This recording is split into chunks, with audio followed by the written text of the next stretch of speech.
মাহে রমজানের তারাবির সালাত রোজা রেখেছেন, তারাবির নামাজ আদায় করতে হবে।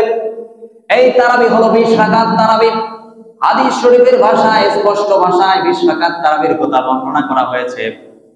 সেদিকে যাচ্ছি না, বিস্তারিত যাচ্ছি না, সময় সংক্ষিপ্ত। ওমর ফারুক রাদিয়াল্লাহু তাআলা আনহু 20 রাকাত তারাবি মসজিদে নববীর মধ্যে তিনি জামাতের সাথে 20 রাকাত তারাবি আদায় করেছেন। আমার নবী রাহমাতুল লিল আলামিন তারাবির নামাজ আদায় করেছেন। তাহাজ্জুদের নামাজ এবং তারাবির নামাজ দুইটা আলাদা বিষয়। অনেকেই দেখি বিভিন্ন ভাবে এই হাদিস নিয়ে অপব্যাখ্যা করছে।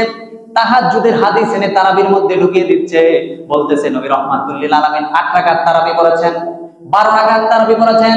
আয়েশা সিদ্দিকা রাদিয়াল্লাহু তাআলা আনহার হাদিস, নবীজি 8 রাকাত যখন নামাজ পড়েছেন, নবীজি 12 রাকাত যখন নামাজ পড়েছেন।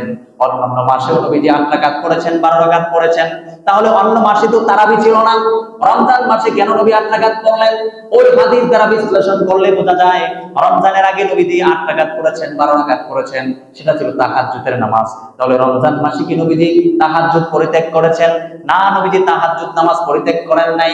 নবীজি রমজান মাসে 8 রাকাত ছেড়ে তাহাজ্জুদের নামাজ পড়েছেন, বাকি নামাজগুলো তারাবির নামাজ পড়েছেন। তাই ব্যাখ্যা বিশ্লেষণ অনেকে এটা বিভ্রান্ত করেন, তারা এই 8 রাকাত 12 রাকাত বলে হাদিস চালিয়ে দেয়। এই হাদিস নিয়ে বিভ্রান্ত করে বিভিন্ন চাষটলে, দোকানে, পাটে, রাস্তাঘাটে অনেকেই ফোন দিয়ে আলাপ করে নামাজ তো পড়েই না, তারাবি তো পড়েই না, 20 রাকাত না পড়লে 8 রাকাত 12 রাকাত পড়ে চলে আসবেন, না পড়লেও চলবে।